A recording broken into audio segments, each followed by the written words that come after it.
is the alpha male. He's the oldest, and Lucia, the other gray brindle, is the youngest Cane Corso. She's 11 months. Lucia! Come on, Tux! Tux is my pit bull mix. Lucia, come back over here. Come on, Tux. Come on, Lucia. Lucia, come on, us. And then Dolce is come over here. Back over here.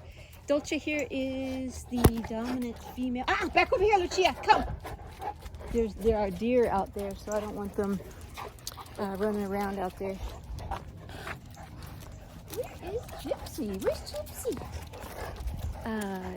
Well, Gypsy's my pit bull puppy, my 4-month-old pit bull puppy, and she's probably inside there with my brother. My brother's visiting. Gypsy, here she comes. Gypsy, come on, Gypsy. Gypsy girl, she knows her name. Oh, she's a runner. Oh, there's my Gypsy. There's my Gypsy.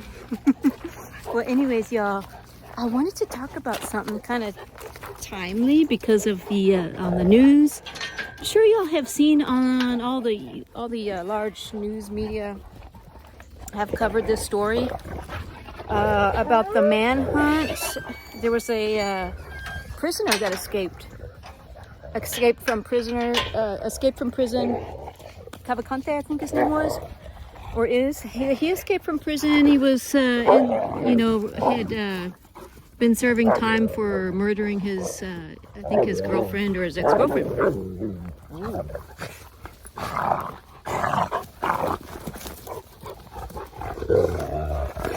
Ozzy's again, he's the alpha male. He's correcting the puppy for being too rambunctious.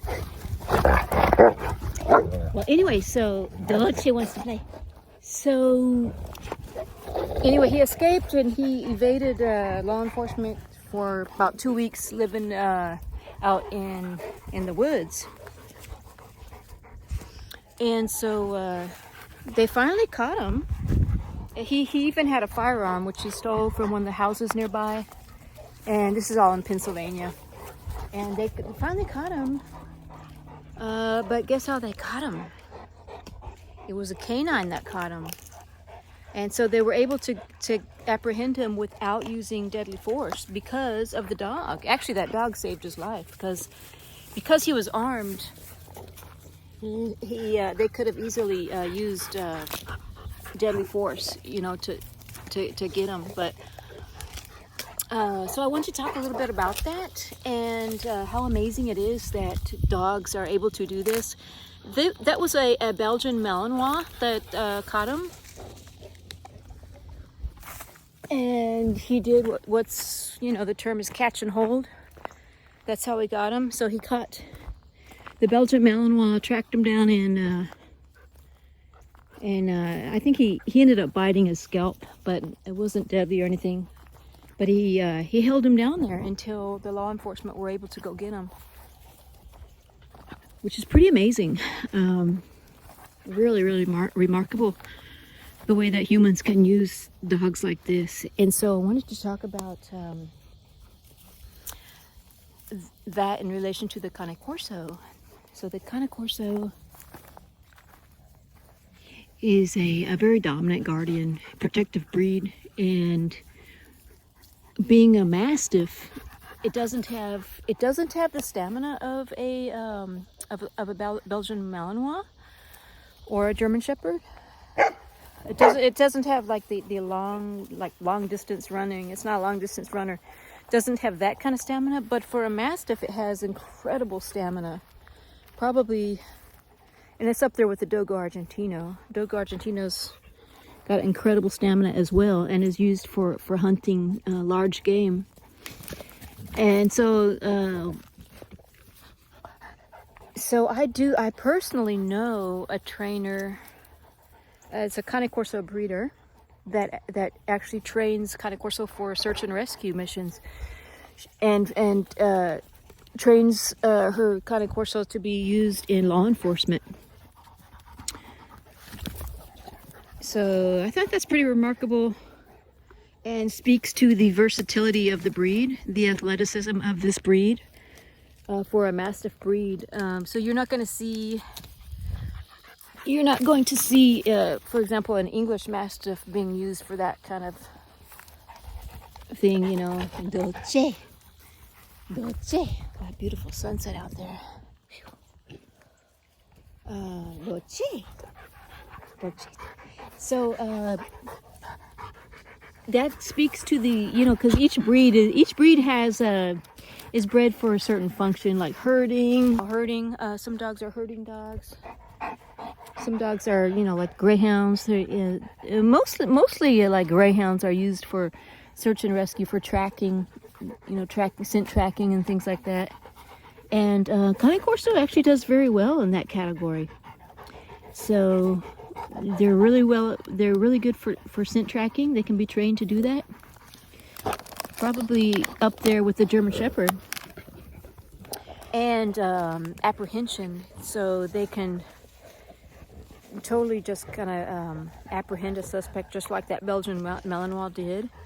They can, in fact, I talked about it on my last video, that, you know, comparing my pit bull to my Cane Corso and their prey drive. So pit bull has a very high prey drive. Cane Corso has a decent prey drive as well, but the end result is a little bit different. In general, the pit bull is going to kill. They're going to kill the prey.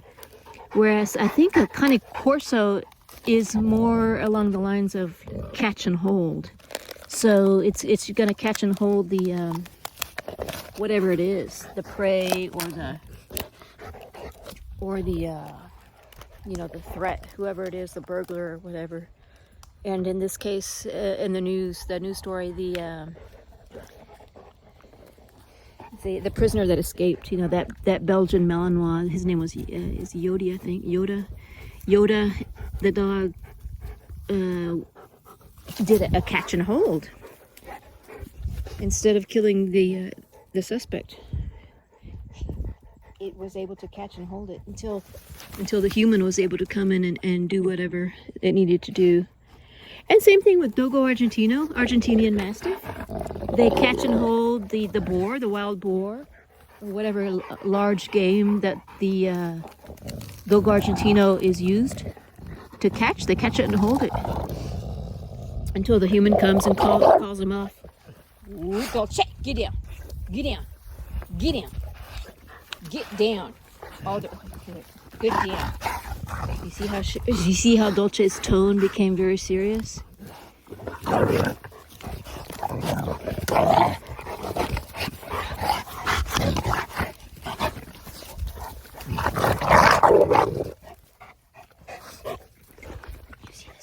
You see this pit bull doing a dominant move on Dolce? Look at her doing a dominant move. See how she's got her front paws on Dolce like that? First time I've ever seen her pulling a dominant move on Dolce. Now Dolce, get down. Now Dolce was corralling her. Get down, get down, get down.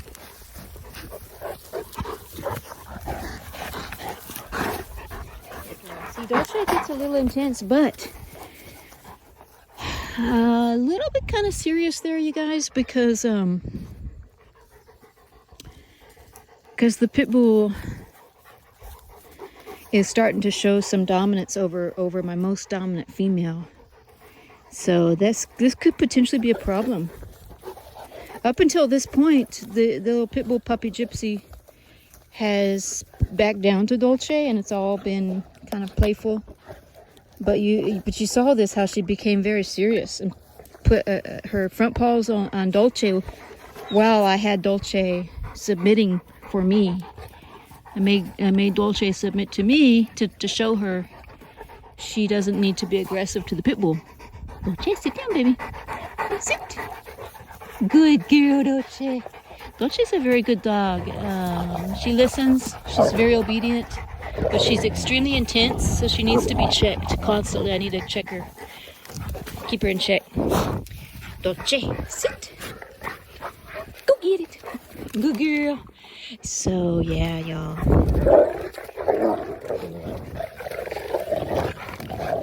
Look at this pit bull puppy, man. She is becoming more and more confident and dominant. And I know some of y'all commenters out there have mentioned it, and I'm aware of it too. And I hear you, and loud and clear. I need to really watch the pit bull, because once she becomes good girl, don't you? Once she starts to become dominant, like most pit bulls do, I may have a serious situation on my hands. So this is why, you know, she's young enough. I need to train her. I need to show her that I'm the pack leader. And when she shows aggression like this, or trying to show dominance, I need to do like I did with Dolce. So that's what it is, what I need to do with the puppy. Baby, come on, baby. Let's go this way. It's getting darker sooner now, since I think we're already technically here in fall. I think summer's over. And this was the first morning where it was beautiful. It was nice and cool in the 70s in Texas. It was just gorgeous. Hey, no Tux. Now Tux is very docile. He's my pit bull mix. But yeah, y'all, it's getting to the point where I need to really start laying into this pit bull puppy as far as training her to back down. It's hard to do because that's just their nature. But yeah, so now the versatility, and back to the subject that we started on, the versatility of Cane Corso is absolutely amazing, because it just reminded me of it watching that news story about how cool was that, how that Belgian Malinois was able to get the suspect that they've been trying to track down for 2 weeks, and it was the dog that did it. And just to know that the Cane Corso can do the same sort of thing, it has been proven to be a very versatile working dog breed that's able to do search and rescue, that's able to do apprehension.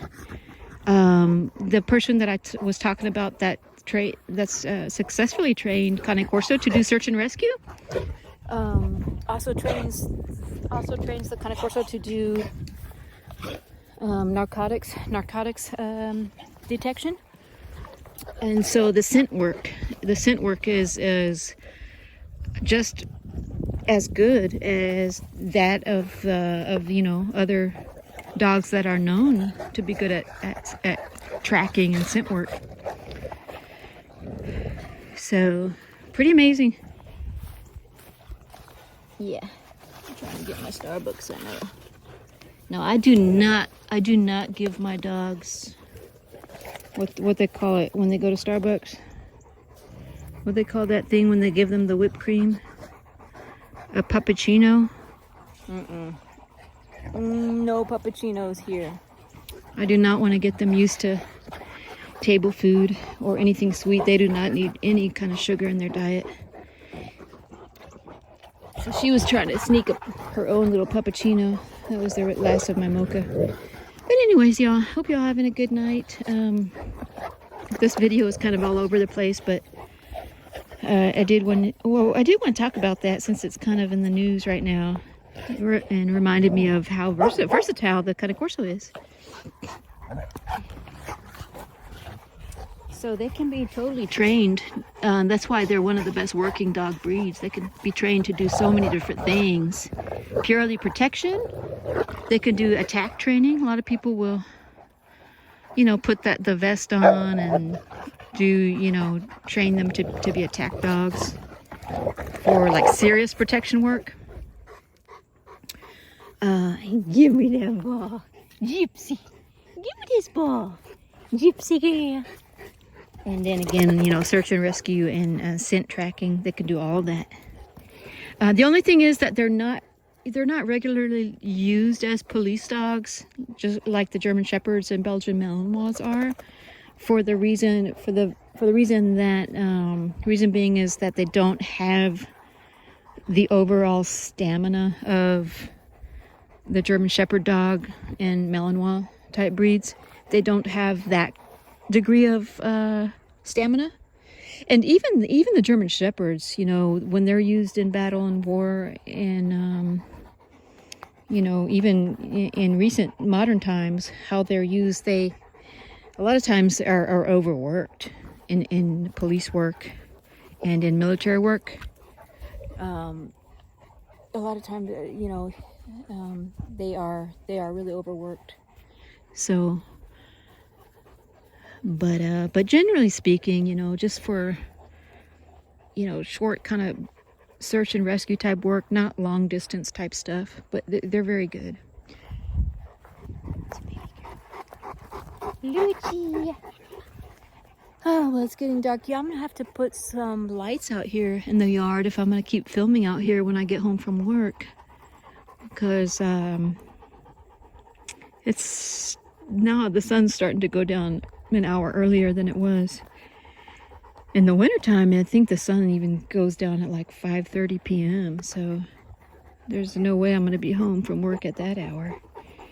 So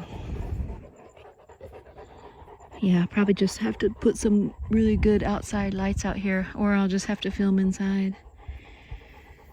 Let's see what time. 17 minutes. All right, y'all. Well, I'm gonna cut this one short, and I'll catch y'all on the next one. There's my tux. There's my tuxie. There's my tux. Lucy. Lucy. Gypsy girl. Gypsy girl.